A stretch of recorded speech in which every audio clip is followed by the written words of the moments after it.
interviewing Mr. Leo Roberts and Mr. Turner Meadors, and we are at the Best Western in Stillwater, Oklahoma. This is the O State Stories Historical Archives project of the OSU Library. And thank you for coming here today to be interviewed. Now, I understand that you gentlemen were on the first rodeo team at OSU, and it was OAMC at that time, wasn't it? That's right. Okay, well, tell me a little bit about what it was like to put together that first rodeo team.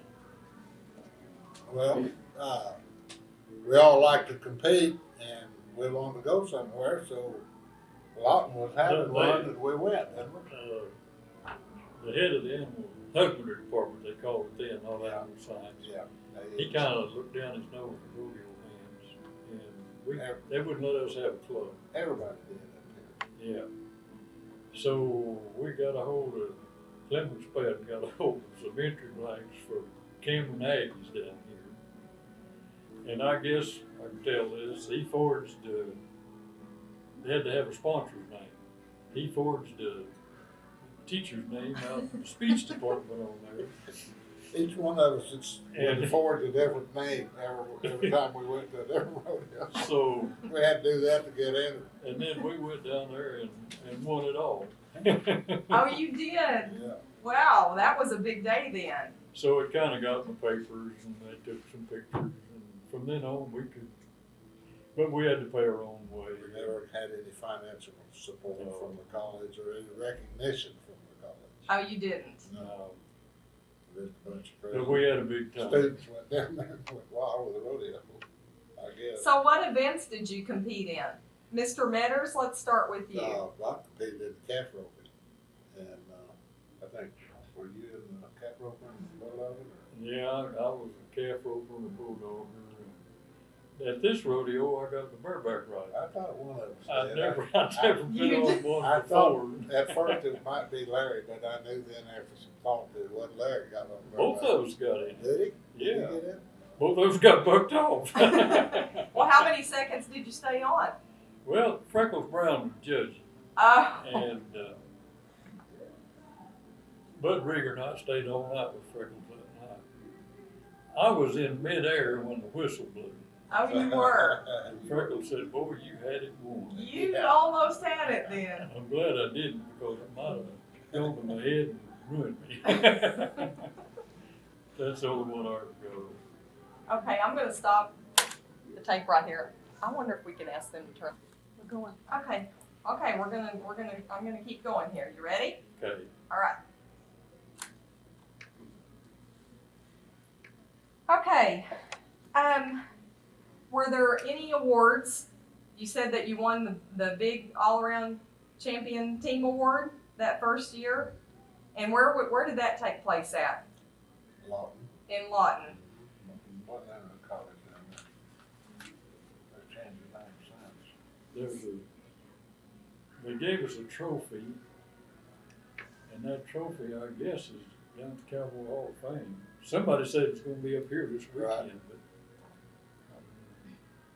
Well, I've heard that trophy's down there, and so that's good that you all put the trophy someplace where it could be preserved. I think Ed Apple was responsible for that yeah. because he was at that time Corporation Commission. They said they got us together how many years ago? 5. And we were honored on the House of Representatives down there. Oh. And they marked our absence the time we went to Lawton as They were excused absence. excused. So it's Well, a good. big deal. Do you have any stories about memorable incidents at any of the rodeos that you want to share? Well, I could say this, I never went to one of those that I didn't place somewhere. And I only went to one that I made enough money to get back home on. Oh. That was Kansas State. Yeah, we went to 30 on that night. That's where Harold got hurt. Yeah, Harold got down. Got hurt in the butt. By the time he went across Pitcher's Mound, but the steer kind of dropped down and he missed his head. hit the ground, here comes a hazing horse, Ran over him. clompity, clompity, clomp, I think every hoof on the horse hit a Harold. And, We got back home, a little after daylight the next morning. Just He about. couldn't get out of the car. Well, he got down to open the gate and got out of the ditch and couldn't get I out. made him open the gate, I was driving, I pulled in, I said, hell, you're gonna have to open that gate, I can't walk. So, he couldn't either, but anyway, he fell over in the bar ditch, we had 40 acres rented out here, where we kept our horses. Mhm. One time, we had the fairgrounds rented, the barn, and the sweet old gentleman, Mr. Blue, lived out there on the fairground, he took care of the horses in the morning, so we didn't get out, we had classes. And, Harold, he liked to kill him, but he weathered the storm. But anyway, we Reuben J. Klingers, still here? Okay. There was 4 or 5 of us. He let us build an arena out there on his place out southwest of town. And we kept horses out there for 2 or 3 years. I must have left, probably after 50, Yeah, you were gone. I left in 50. Well, it was, anyhow, but Harold and Reaver and I had horses out there. And I didn't know about that. The old boy that ran the cleaner shop, you remember him? He had a cleaner shop there on about 5th Street. And, he kept horses out there. That's where Glenn Robertson kept his horse. You remember the trick riding horse that got off Buck Brady? Yeah, Well, did you have entry fees for the rodeos? yeah, we had How did you pay for the entry fees? out of our pocket. Oh, so did you work while you were in school too? Were you able to work at all, or? Well, I never did. I was going to school on GI Bill. Okay. I was too. Oh, you both were on the GI Bill. Yeah. Mm-hmm. If that had been the GI Bill, I never would have made it. You've heard of riding home and hollering, hey, Mom, send money? Mm-hmm. That helps, huh? Leo's mother made shirts, Western shirts, wonderful seamstress, and she could just sell those shirts day and night, as long as she had to make, you know. They were beautiful shirts, all out of different flowers. And, seersucker, you know, she made some of those shirts out of seersucker. Did you all have matching shirts then for the team? No. No. We just had a reputation, Yeah. tough. A tough reputation. Yeah. Well, you have to be tough to compete in rodeo. Yeah. I think there's more injuries in rodeo than just about any other sport. Well, my deal wasn't too rough. But he's talking about riding bucking horses. That's pretty rough. Too rough for me. Okay, well, I'd like to hear a little bit about your years at Oklahoma A&M College and just some of your memories about the campus and what the buildings were like, and where did you live when you went to school? Mr. Meadors, where did you live? Well, got out of the Navy in 46, June 20. I went to Cheyenne, Wyoming that July. I ran into a friend of mine that had gotten out of the Navy since I had, and he said, what are you going to do? And I said, well, I have no idea. And he said, well, let's go to school. I said, okay, where do you want to go? Well, let's go to Oklahoma Agriculture and Engineering in Stillwater, Oklahoma. I've never heard of Stillwater, Oklahoma. I live 150 miles southeast of here. Never heard of Stillwater. So I said, okay, let's do it. So we did. We came up and enrolled. And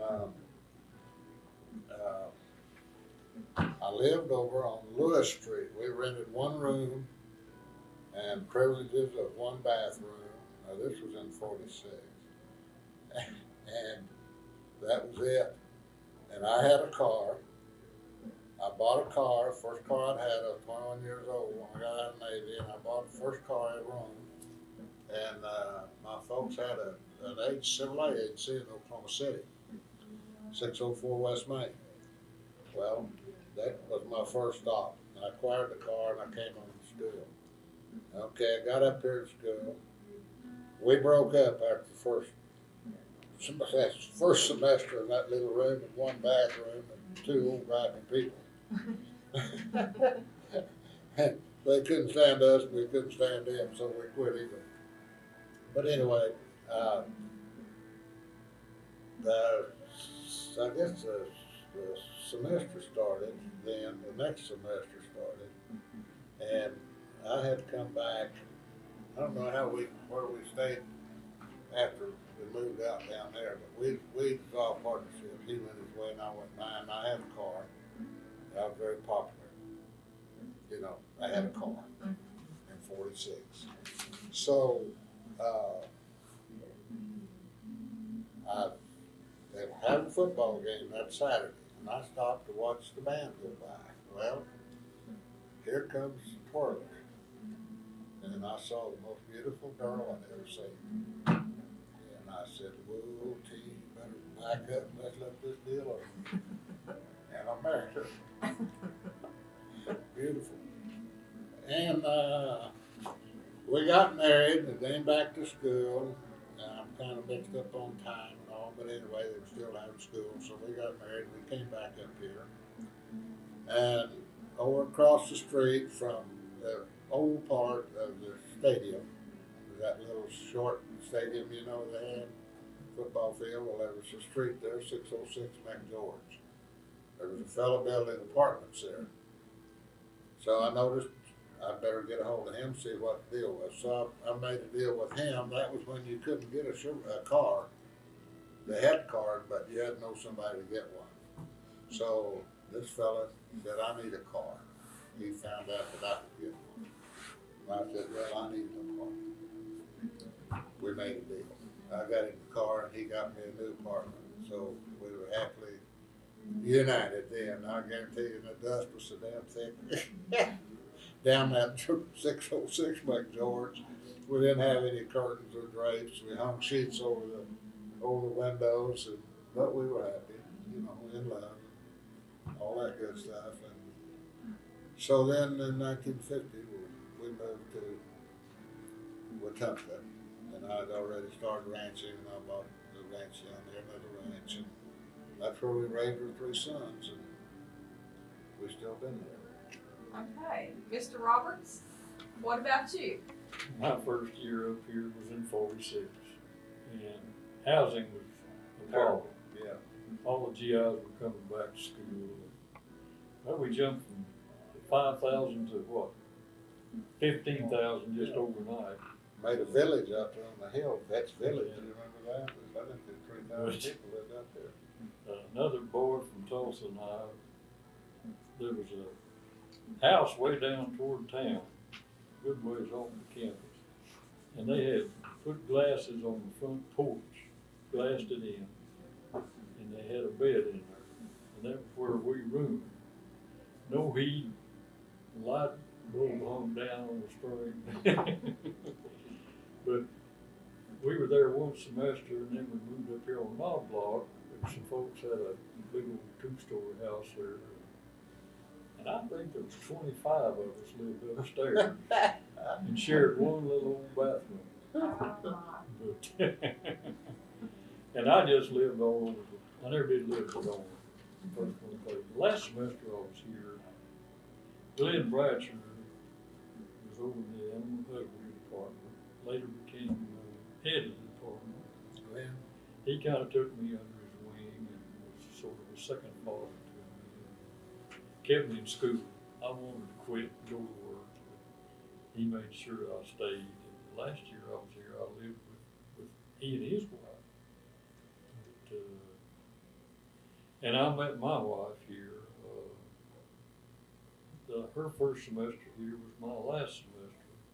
And we had a college rodeo here then.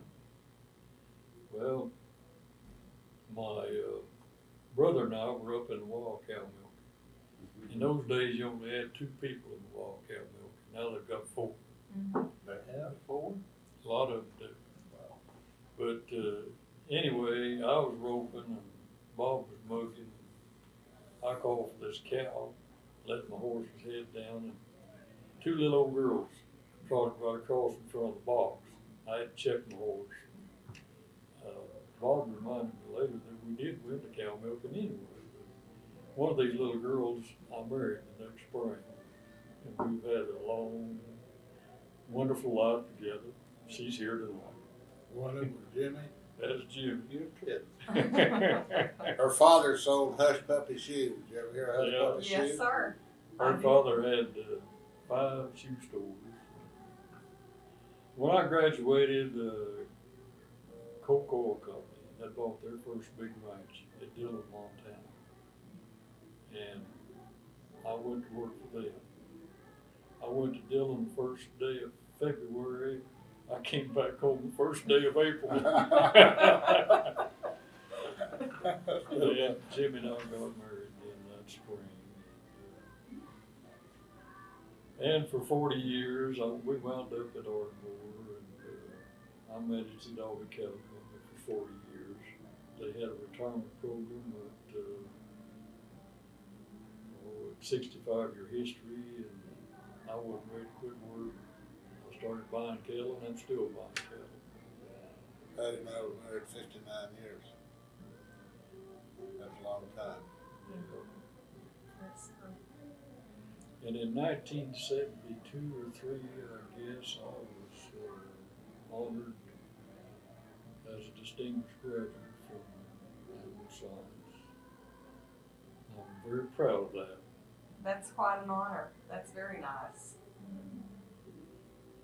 And Bob Tolashek later became head of the department. We became real good friends. We're staying with him this weekend. We visit quite a bit. But I feel OSU was, I'm indebted to it.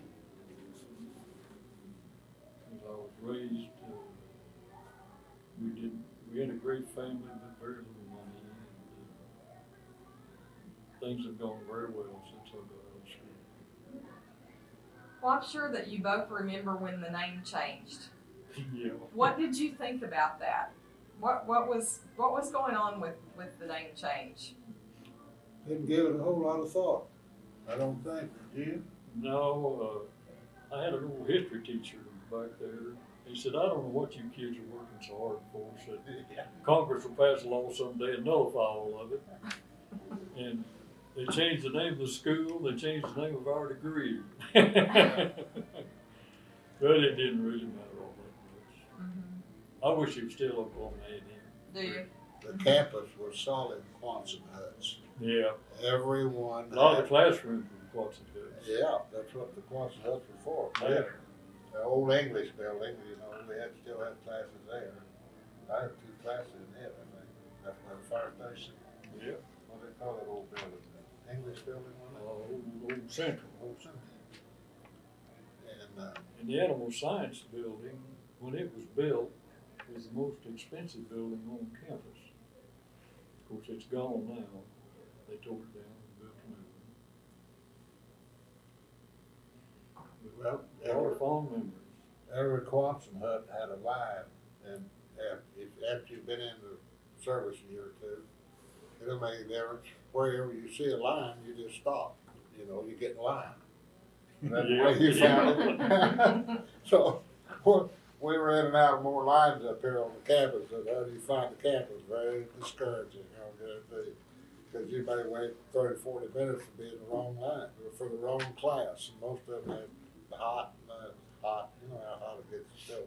We'd all just got out of the service and we stood in line for the whole time we were in service. Yeah. Everything you did, you got in the line for. That's exactly right.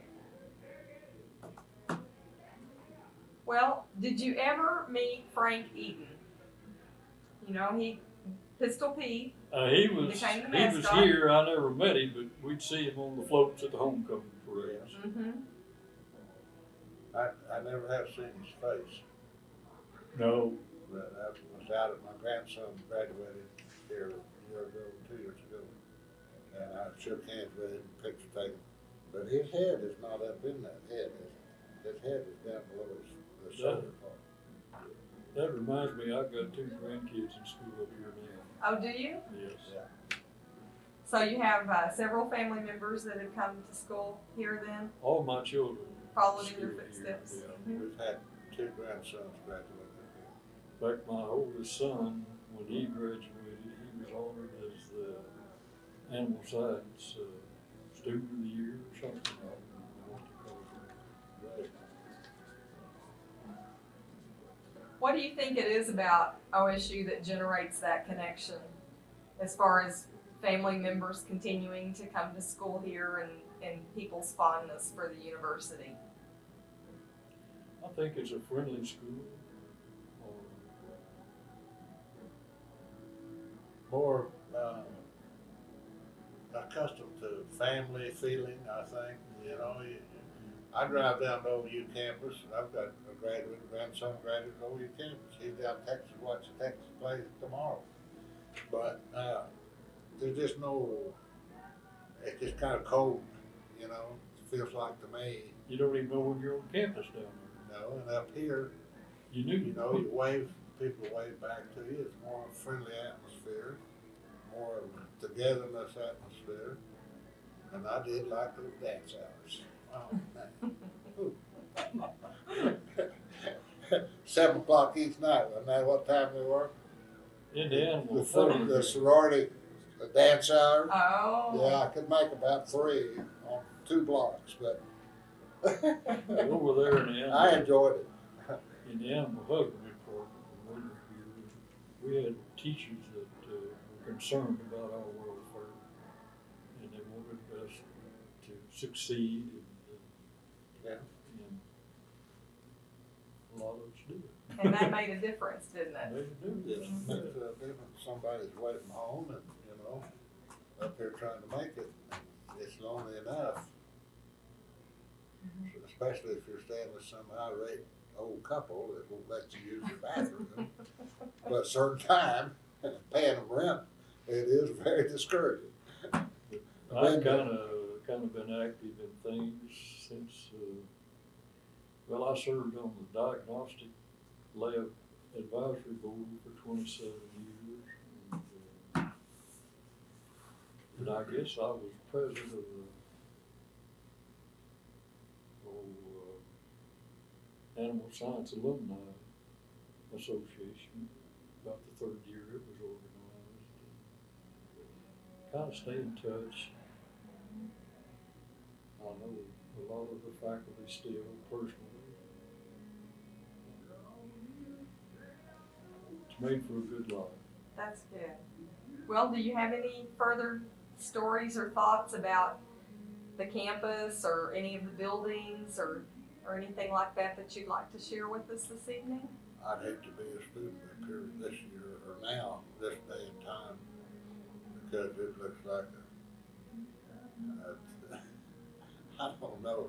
I don't know how these kids get around. I don't know how they, you know, it's so big and everything is just grown and complicated. It looks like a complicated mess to me. I don't know. I'd hate to be a student up here now. Of course, I'm 81 years old. But That'd be the same anywhere you go. yes, if I were 18, 19, I may be right down my line, you know. But it's the difference in age and how you feel about it and what your thoughts are. But it looks like a holy terror, I would think. But these kids seem to be making it all right. No problem. Well, I think it's remarkable that you were able to get the first rodeo team started for OSU, and I'm sure that you must feel proud that it has continued. Yeah. Yeah, we really are. I miss our other members. I wish they were with us, but they're gone. So, you know, we enjoyed it. Mm-hmm. And we usually meet once a year at somebody's house and have a overnight stay and a dinner or two. And, you know, just talk over old times. And how many we got left now? 3, 4? There's 3 of us. 4 of us. 4. Who are the other people? Clemens Spad and Larry Kilgore. That was Harold Emery was one of us. He died just a year ago. 2 year years ago. ago. Bud Rieger was a member. He died several years ago. Yeah. Mm-hmm. And then George Rule, he competed with us. He Yeah, His He son wasn't- runs a national salary at Stockyard in Oklahoma City. George was not on that first team. No, he wasn't on. I don't think he was on any of our teams, but he No. went along. If somebody was going, he went along and competed. Well, let's see. We went to OU one year after you left. They had a match deal between OU and Oklahoma A&M, and during the regular rodeo down there, and they were supposed to give us a belt buckle, and they had bareback riding, bulldogging, and calf roping. We went down there and it was a fouled up affair. George was with us on Yeah. that deal. I know I borrowed a dogging horse, never did get a steer. I won the calf roping, never did get a buckle. I was on saddle at TCU, never got a saddle. Never That got a fella saddle. he lost my address or he don't believe it in mailing stuff. The three of us stood up, and George Rule and I went to TCU in '49, and I brought a picture. Daddy had an album, and I moved it or something the other day. I was looking through some stuff, and this picture fell out on the floor. Well, face down. I turned it over, and it was me bulldogging, Bud hazing, and the cruddiest old red steer. He looked like his hair was that long and had lice all over him. And he looked like Jonah the whale. You know, that old eye looked like on a whale and watch it. What was George Hinkle's horse's name? Blitz. Blitz. We borrowed him, Oh boy. and I'd ride in Blitz. But I placed in the bulldog and I won the capital. TCU. This old Blitz horse, I rodeoed RCA son. And I was up at Peak, Kansas one year. This fella George Hinkle was from the Osage, and he was a character. Clown. Well, this horse he had, if you didn't get down, he'd buck you off. Yeah. You couldn't exercise it. All you could do is ride that box and nod. No, come. That's what I did. I was riding old James Miner's mare up there. He left, and I still had a steer to go. I said, George, can I ride old Blitz? Yeah. Well, he was in the calf roping the first time I ever saw him rope calves. Yeah. And he stepped off this horse and broke his leg. Bone stuck out through the side of his leg. Well, there I was with this old horse, no help. And I rode him in the box, and he just parked. Somebody said, Leo, I've ridden that horse. Said, you better back him up a few steps. I did, and that was a mistake. I got out late and overtook this steer 3/4 of the way down the arena. And I started down, and old Blitz went the other way. Yeah, he did it the same way. So I just bailed out. I didn't want to stay up there and get bucked off. I did the same thing you're talking about. That's the best chance. I was going for my life. Yeah. Save your life. If he was going to go back, and I knew that. But that old horse, I guess they run 1 million steers off. Oh, probably did. Everybody. Everybody in the country. Were there any women on the teams that you were on that competed at all? Were there women competing in rodeo during that time? I'm sure there were. Barrel racers, weren't there? Really, not on the college teams at No, that time. not there. Probably. Barrel racing had just kind of got Yeah, started. it was told that. Yeah. In fact, my wife was a barrel racer Yeah. and a pole bearer. My granddaughter's a barrel racer, Angie Meadors. You've probably seen her advertising around my pants. June. That's my granddaughter. Beautiful girl.